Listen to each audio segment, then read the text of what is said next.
ஞான ஒளி YouTube channel நேர்கள் அனைவருக்கும் வணக்கம். இந்த பதிவில் தனுசு ராசி அன்பர்களுக்கு குரு கிழக்கே உதய பலன் காணலாம். 9/8/2026 அன்று முதல் வாக்கிய கணித பஞ்சாங்கப்படி பார்த்தீங்கன்னா குரு பகவான் கடகராசியில் கிழக்கே உதயமாகிறார். ஆயில்யம் நட்சத்திரத்திலே பார்த்தீங்கன்னா அடுத்த 2 மாத காலம் குரு பகவான் சஞ்சாரம் செய்வார். தனுசு ராசிக்கு உங்கள் ராசிக்கும் 4ஆம் இடமான சுகஸ்தானத்திற்கும் அதிபதியானவர் குரு. அவர் ராசிக்கு 8வது வீட்டிலே 7 10ஆம் அதிபதி நட்சத்திரத்திலே செல்லும்போது உங்களுக்கு எந்த மாதிரியான பலன்கள் நடக்கப் போகிறது? இது பார்த்தீங்கன்னா உங்களுக்கு ஒரு சாதகமான வாய்ப்பை கொடுக்கக்கூடிய ஒரு காலகட்டமாக இருக்கும்.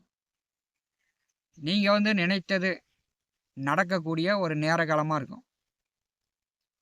இப்போ பார்த்தீங்கன்னா மாமன் மச்சனன்கள் மாமியார் உதவி செய்வாங்க. தொழில் செய்து கொண்டிருப்பவர்களுக்கு வேலையாட்கள் இப்போ தாராளமாக வருவாங்க. வேலை செய்கிறதுக்கு வேலையாட்கள் தொழிலாளிகள் உங்களுக்கு உறுதுணையாக உண்மையாக உழைப்பாங்க. பெரும்பாலும் உங்களுக்கு நன்மை தான். கடகராசியில் ஆயில்யம் நட்சத்திரத்தில் குரு செல்லும்போது பஞ்சாங்கம் சில எச்சரிக்கையை சொல்கிறது. என்ன என்பதை காணலாம். புதன் நட்சத்திரத்திலே குரு பகவான் செல்லும்போது ஆன்லைன் மோசடி அதிகரிக்க வாய்ப்புண்டு.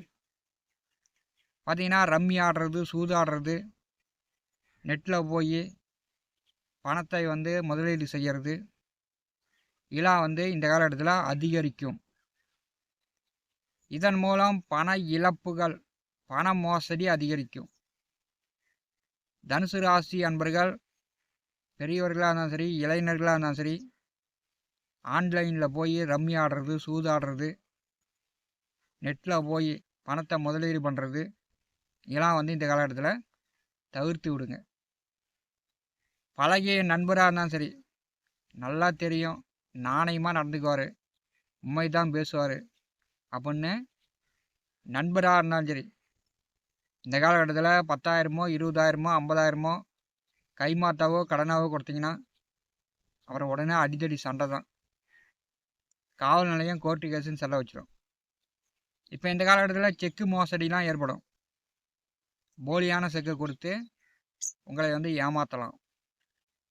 கடன் வாங்கியவராக இருந்தாலும் சரி, நல்லா தெரிஞ்சவராக இருந்தாலும் சரி, இந்த காலகட்டத்தில் நாணயமாக நடந்து கொள்ள மாட்டார்கள்.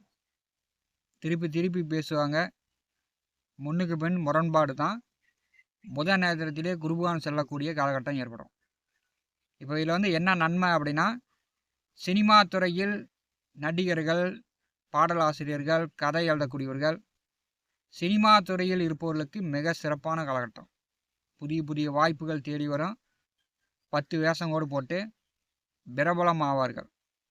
சினிமா துறையில் இருப்பவர்களுக்கு குருபகான் ஆயில்யம் நட்சத்திரத்தில் செல்லும்போது மிக சிறப்பாக இருக்கும். படித்து கொண்டிருப்பவர்கள் விளையாட்டு போட்டி பந்தயங்கள்லாம் கலந்து கொண்டு பரிசு பதக்கங்கள்லாம் வாட்டுருவாங்க.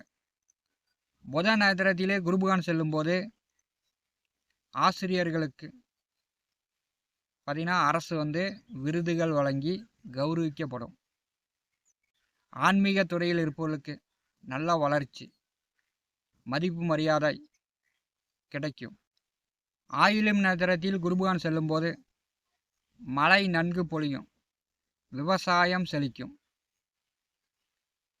கடகம் ராசி ஆயில்யம் நட்சத்திரத்தில் குருபகான் செல்லும்போது தனுசு ராசி என்பதற்கு 8ஆம் இடம் அஷ்டமத்திலே இன்னொரு 2 மாத காலம் குருபகான் செல்ல போகிறார். அப்போ பார்த்தீங்கன்னா நண்பர்கள், கூட்டாளிகள், மாமன் மச்சனன்கள் பெரும்பாலும் உங்களுக்கு நட்பு ரீதியாக, பழக்க வழக்கங்கள் ரீதியாக உதவிகள் உண்டு. உறவுகள் மூலமாக நன்மைகள் உண்டு. கடகம் ராசியில் ஆயில்யம் நட்சத்திரத்தில் குருபகான் செல்லும்போது தனுசு ராசி அன்பர்கள் வியாபாரம் செய்து கொண்டிருந்தீங்கன்னா வாடிக்கையாளர்களுடைய கூட்டம் இப்போ வந்து அலைமோதும். நல்லா வியாபாரம் செய்யலாம், நல்ல வருமானம் கொடுக்கும்.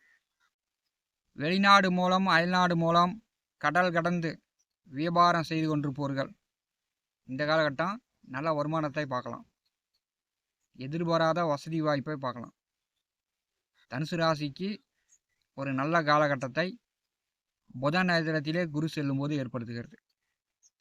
அரசு கான்ட்ராக்ட் மூலம் அரசு கான்ட்ராக்ட் எடுத்து வேலை செய்யக்கூடியவர்கள், ரோடு போடுறது, பில்டிங் கட்டுறது, இந்த மாதிரி அரசு கான்ட்ராக்ட் எடுத்து வேலை செய்யக்கூடியவர்களுக்கு இந்த காலகட்டம் சிறப்பு. புதிய புதிய ஒப்பந்தங்கள்லாம் கையெழுத்தாகும்.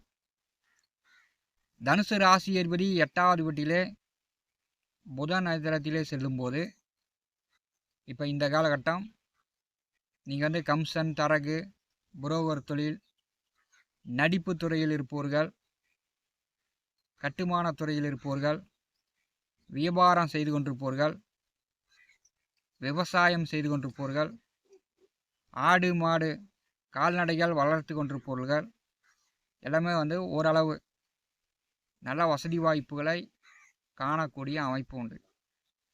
புதன் வந்து உங்களுக்கு பார்த்தீங்கன்னா 7, 10ஆம் அதிபதி கேந்திராதிபதி தோஷத்தையும் கொடுப்பார். அதே வழியில் தனுசுக்கு வந்து பாதக மாரகாதிபதி. அதனால் வந்து தனுசு ராசி என்பர்கள் வண்டி வாகன பயண போக்குவரத்தில் நிதானமாக சென்று நிதானமாக வருவது நல்லது. ஏன்னா 8லே புதன் நட்சத்திரத்திலே குரு செல்லும்போது துயரம், துக்கம், வேதனை, கஷ்டம் அந்த மாதிரியான சூழ்நிலைகளும் ஏற்படுத்துவதற்கு வாய்ப்பு. குரு பகவான் கிழக்கே உதயமாகும் போது கண்டிப்பாக வந்து நாட்டுக்கே நல்லது தான். மேற்கே அஸ்தங்கமானதான் குரு பலன் கிடைக்காமல் போயிடும்.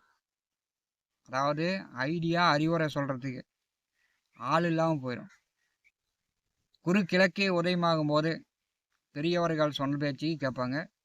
ஆசிரியர்கள் பாடம் நடத்தினா மாணவர்கள் நன்றாக கேட்பாங்க. பெரியவர்கள் இளைஞர்களுக்கு வழிகாட்டக்கூடிய அறிவுரை ஐடியா சொல்லக்கூடியதை அப்படியே இளைஞர்கள் கேட்டு செயல்படக்கூடிய ஒரு காலகட்டம்.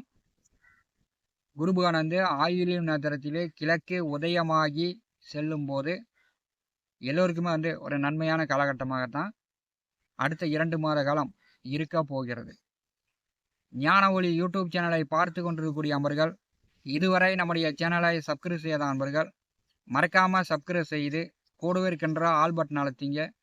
தினந்தோறும் நம்முடைய சேனலில் ஜோதிட பலன்கள் பதிவிடப்படும். உடனுக்குடன் பார்த்து பயன்பெறுங்கள். நன்றி, வணக்கம்.